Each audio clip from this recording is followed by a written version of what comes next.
निगाहों ने निगाहों से कैसी अरमानों की बात दास्तां है सेन्योरिटा, कैसी अरमानों की दास्तां है सेन्योरिटा। ना मैं अपना रहा ना किसी और का, ऐसा मेरे खुदा क्यों है। বন্ধুরা আজকের এই ভিডিওতে আমরা দেখব ভারতের 10 জন এমন অভিনেতাদের যারা একজন ভালো অ্যাক্টর হওয়ার পাশাপাশি খুব ভালো সিঙ্গার। क्या बोलती तू सुन सुना आती क्या खंडाला। তারা অ্যাক্টিং এর পাশাপাশি গানটাও খুব ভালো করে, আর এদের মধ্যে তো এরকম অনেকেই আছে যারা ফার্স্টে তাদের কেরিয়ার অ্যাজ এ সিঙ্গারই শুরু করেছিল। তো চলো আর বেশি কথা বলবো না, ডিরেক্টলি আজকের এই ইন্টারেস্টিং ভিডিওটি শুরু করব। নাম্বার 1, ফারহান আক্তার। ফারহানকে তো তোমরা আশা করি সবাই চেনো, তার এই জনপ্রিয় ভাগ মিল্খা ভাগ সিনেমার সেই মিল্খা সিং এর ক্যারেক্টার থেকে তাকে সবাই চেনে, আর তার পাশাপাশি সে আরো এরকম বেশ কিছু সিনেমা করেছে। তো তার এই গানটি তো তোমরা সকলেই শুনেছো আশা করছি। এই গানটি হচ্ছে 2017 সালের ওয়াজির সিনেমার, যেটা সে অমিতাভ বচ্চনের সাথে গিয়েছিল।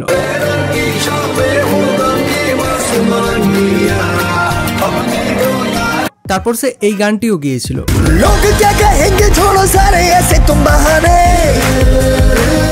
এই গানটি সে প্রিয়াঙ্কা চোপড়ার সাথে গিয়েছে।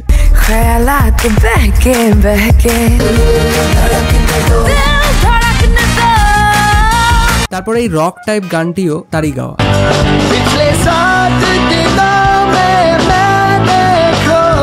আর তার এই গানটিও আশা করছি তোমরা সকলেই শুনেছো।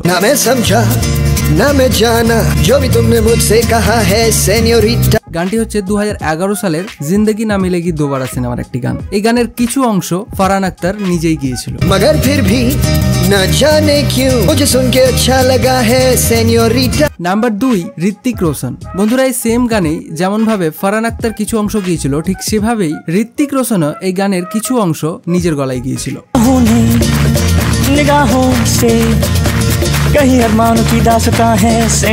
তার পাশাপাশি সে তার আরেকটি সিনেমার এই গানটি গিয়েছিল। গানটি তার 2010 সালে আসা কাইট সিনেমার একটি গান। সত্যি বলতে ঋত্বিক রোশন মোটামুটি ভালোই গান করে, যেমন তার ইন্ডিয়ান আইডলের তার এই পারফরমেন্সটি শোনো। মুঝকো বাহু মে তুম ঘেরো সমঝি না সেনিয়রিটা চাহত কে ये पल भी। তাকে শ্রেয়া ঘোষাল অব্দি অ্যাপ্রিসিয়েট করেছিল তার এই পারফরমেন্সের জন্য। You were sounding so beautiful, like जोरदार तालियां हो जाए। You're very kind. No, I am very sweet. A true fighter. Thank you. क्या बात है। তারপর নাম্বার 3, আমির খান। বন্ধুরা তোমরা এই গানটি তো সকলেই শুনেছো। क्या बोलती तू ছোটবেলায় আমরা এই গানগুলো অনেক শুনেছি। घूमेंगे फिरेंगे नाचेंगे गाएंगे ऐश करेंगे और क्या। তো এই গানটির যে এই পার্টটা, এটা আমির খানের গাওয়া। তারপর তার আরেক জনপ্রিয় সিনেমা 2007 সালের তারে জমিন পরের এই গানটি,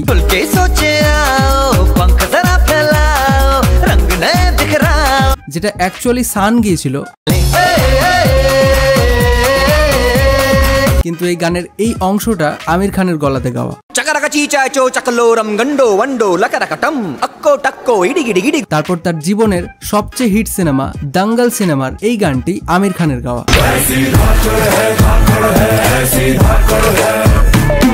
তারপর নাম্বার 4, অমিতাভ বচ্চন। বন্ধুরা 2 দিন হলো হোলি গেল, আর এই গানটা তো তোমরা জানোই হোলির গান হিসেবে কতটা বিখ্যাত। আরে রঙ বরসে ভিগে চুনার বালি রঙ বরসে, মানে এক কথায় বললে হোলির জাতীয় সঙ্গীত এটা। রিকা ইয়ার বালাম তরসে রঙ বরসে। তো এই গানটি 1981 সালে অমিতাভ বচ্চন নিজেই গিয়েছিল। তার পাশাপাশি অমিতাভ বচ্চন আরো বেশ কিছু গান গিয়েছে, যেমন এই গানটি।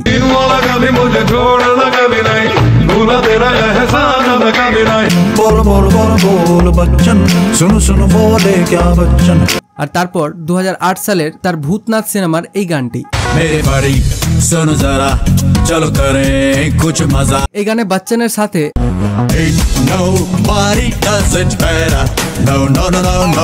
আরমান মালিক সেই ছোট বাচ্চা বাঙ্কুকে আওয়াজ দিয়েছিল। তারপর নাম্বার 5, দেব। তো বন্ধুরা আমরা বাংলার অডিয়েন্সরা সবাই যেমনটা জানি যে দেব এই একটি মাত্রই গান গেয়েছিল, মারবে যেটা 2012 সালের খোকা বাবু সিনেমাতে সে গিয়েছিল, আর গানটি সেই সময় খুবই হিট হয়েছিল।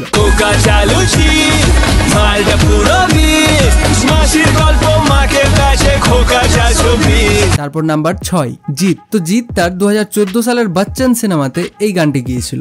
গলি গলি কেষ্টা বলি কেষ্ট কলির কানাই রে, কবে তুই করবি বিয়ে ফিক্স করেছিস আনাই রে, আমার টাটকা প্রিয়া মারি রে, ও লেবু চাই টাটকা প্রিয়া মারি রে।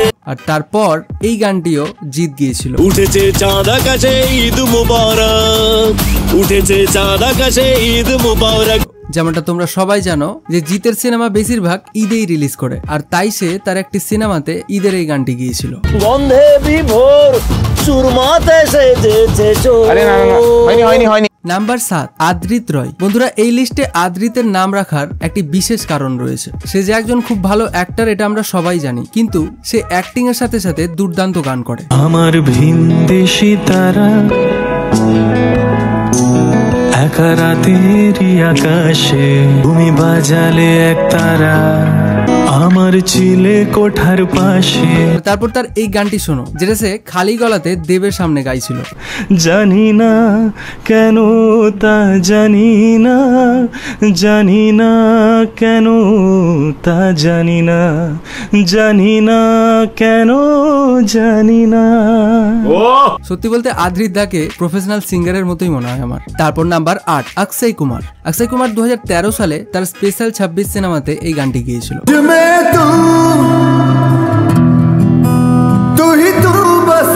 সত্যি বলতে এই গানটিতে তার ভয়েস খুব ভালো গেছে। जो तू ना हो तो पानी पानी रहना, जो तू ना हो तो मैं भी। আর তারপর সে লাইভে এই গানটিও গিয়েছে।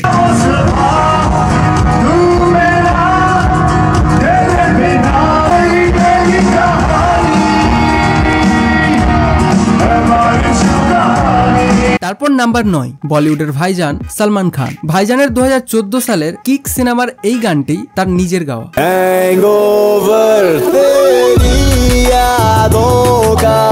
যদিও গানটিতে অনেক পরিমাণে অটোটিউন ইউজ করা হয়েছে, কিন্তু তবুও গানটি শুনতে খুব ভালো লাগছে।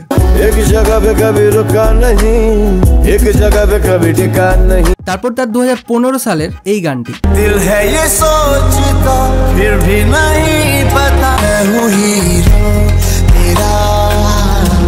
এবং তারপর তার একটি অ্যাওয়ার্ড ফাংশনে গাওয়া এই গানটি শোনো। हर दफा सिर्फ तेरा पता मुझसे पूछे भला क्यों है। এই গানটিতে 100% এর মধ্যে 90% অটোটিউন ইউজ করা রয়েছে। কিন্তু বন্ধুরা, তোমাদের এটাও বুঝতে হবে যে তাদের বয়স হয়েছে। অ্যাকচুয়ালি আজ থেকে 10 বছর আগে দেখলে সালমান এমনিতে ভালোই গান করে। তারপর তার 2019 সালে আসা এই গানটি শোনো।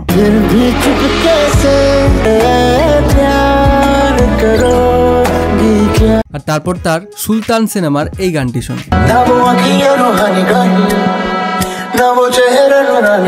এটা সে ইন্ডিয়ান আইডলে গিয়েছিল।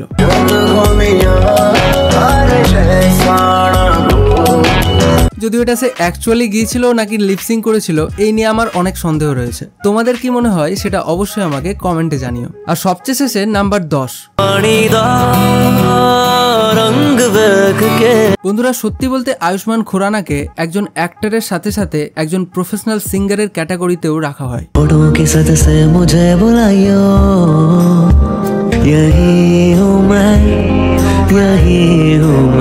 তার কারণ হচ্ছে তার এই গানগুলো। আয়ুষ্মান দুর্দান্ত গান করে।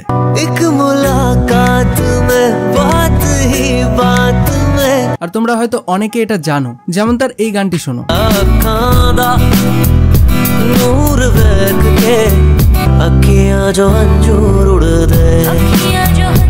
এটা তার 2012 সালের ভিকি ডনার সিনেমার একটি গান। গানটি সেই সময় প্রচুর ভাইরাল হয়েছিল, অনেকের এই গানটি ফেভারিট ছিল। ইভেন বিরাট কোহলির এই গানটি খুব ফেভারিট একটি গান ছিল। এছাড়া সে লাইভেও অনেক এরকম পারফরমেন্স দিয়েছে যেটা খুব প্রশংসনীয়।